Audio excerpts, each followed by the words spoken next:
15 ದಿನಗಳಲ್ಲಿ ಸಿಗಲಿದೆ ಎ ಖಾತಾ. ಹೌದು, ಬಿ ಖಾತಾ ಸಮಸ್ಯೆಗೆ ಶಾಶ್ವತ ಪರಿಹಾರ ನೀಡಿ ಆಸ್ತಿಗಳನ್ನ ಕಾನೂನು ಚೌಕಟ್ಟಿಗೆ ತರಲು ಅವಕಾಶ ಕಲ್ಪಿಸಿರುವ ಕಾಂಗ್ರೆಸ್ ಸರ್ಕಾರ ಮತ್ತೊಂದು ಜನಸ್ನೇಹಿ ಕಾರ್ಯಕ್ಕೆ ಮುಂದಡಿ ಇಟ್ಟಿದೆ.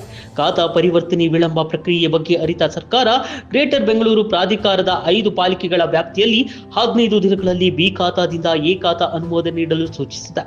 ಇನ್ನು ಗ್ರೇಟರ್ ಬೆಂಗಳೂರು ಪ್ರಾಧಿಕಾರದ ವ್ಯಾಪ್ತಿಯಲ್ಲಿ 300 ಅರ್ಜಿಗಳನ್ನು ನಕ್ಷೆ ಹೊರತಾಗಿಯೂ ಅನುಮೋದನೆ ನೀಡಲಾಗಿದ್ದು, ನಕ್ಷೆ ಒದಗಿಸಲು ಆಗದವರಿಗೆ 15 ದಿನಗಳಲ್ಲಿ ಆನ್ಲೈನ್ ಶುಲ್ಕ ಕಟ್ಟಿಸಿಕೊಂಡು ಖಾತಾ ಬದಲಾವಣೆ ಮಾಡಲು ನಿರ್ಧರಿಸಲಾಗಿದೆ. ಅಲ್ಲದೆ 1.02 ಲಕ್ಷ ಅರ್ಜಿಗಳ ಪೈಕಿ 56,000 ಅರ್ಜಿಗಳಿಗೆ ಅನುಮೋದನೆ ನೀಡಲಾಗಿದೆ.